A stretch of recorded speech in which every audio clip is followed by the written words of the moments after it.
मंडळी, 8वीत असताना डॉक्टर नरेंद्र दाभोळकरांचं भाषण मी ऐकलं होतं. तेव्हापासून अंधश्रद्धा ही सामाजिक विकासासाठी किती घातक आहे हे मला समजलं.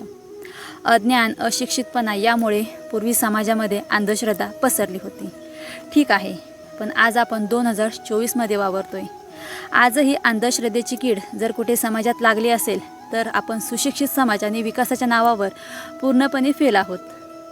उत्तर प्रदेश हाथरस जिल्ह्यात एका शिक्षकाने आपल्या शाळेची समृद्धी व्हावी, कुटुंबाला सुख लागावं म्हणून त्याच्या शाळेत दुसरी शिकत असलेल्या चिमुरड्याचा गळा दाबून हत्या केली.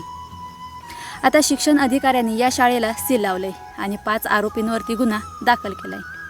आता सांगायचं एवढंच की शिकलेली लोकही अंधश्रद्धेच्या विळख्यात अडकलेली आहेत. 2024मध्ये नरबळीसारखे अपराध घडत आहेत आणि ही खूपच लाजिरवाणी घटना आहे.